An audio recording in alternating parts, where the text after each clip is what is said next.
I walked out. 3 months of classes. 3 months of sitting in a room with other adults, all of us holding the same book, all of us pretending we understood. I walked out, and I told myself, maybe this isn't for me. Not in an emotional way, not in a dramatic way. I just stopped going. One day I was a student, the next day I wasn't. And for a while, that felt like relief.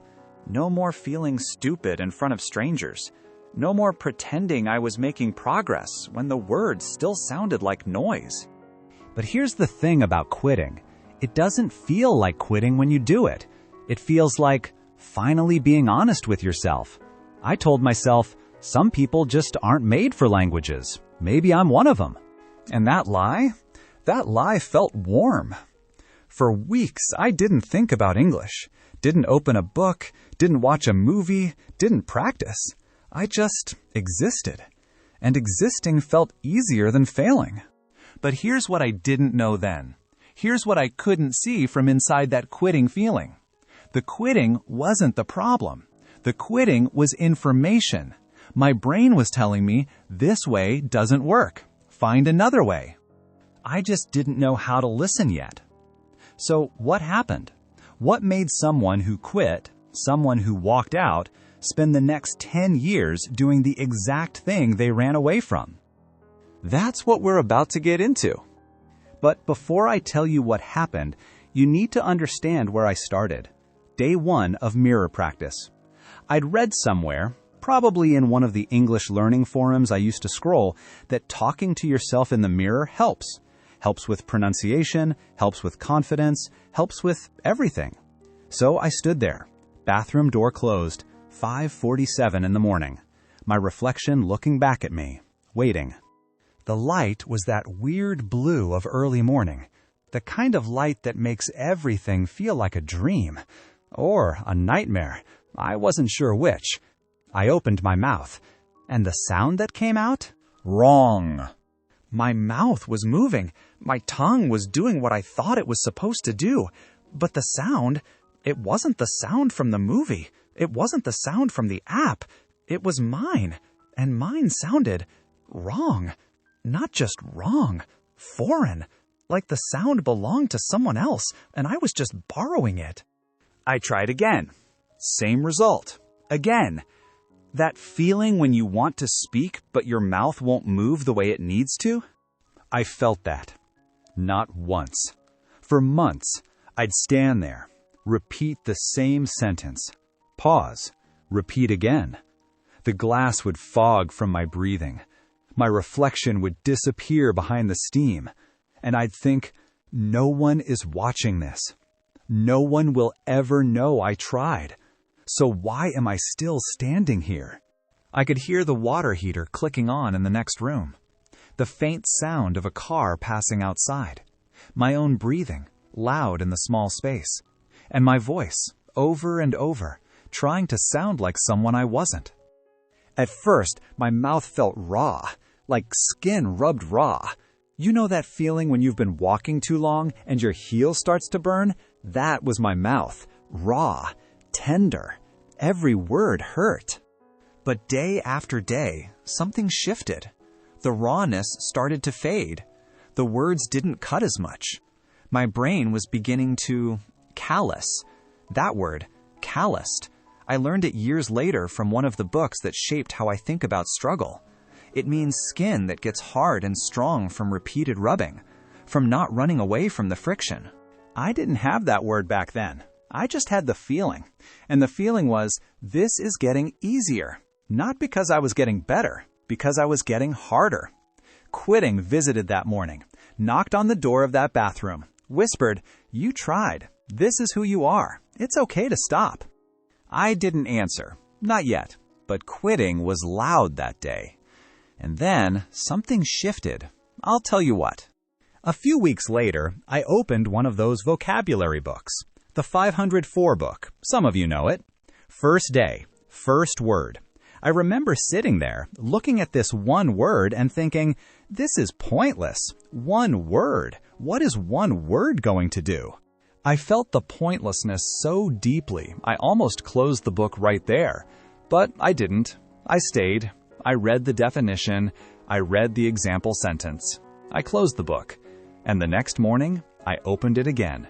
One word. Another word. Another. And here's what I didn't know then.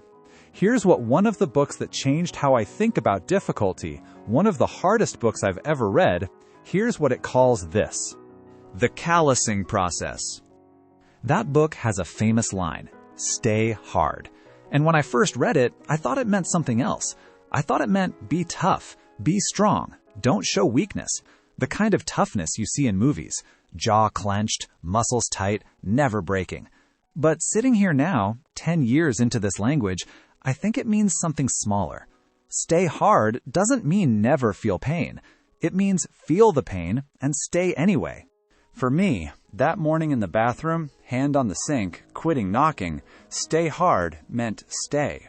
Just stay.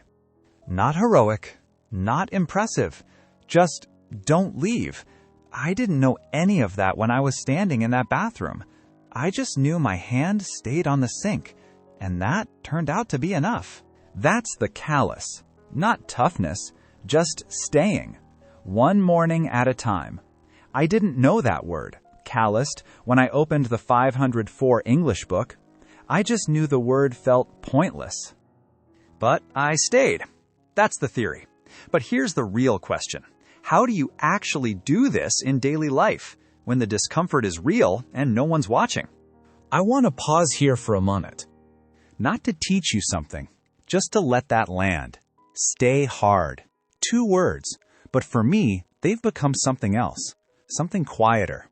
I think about that morning in the bathroom a lot. Not because it was special, because it wasn't. It was ordinary, boring even.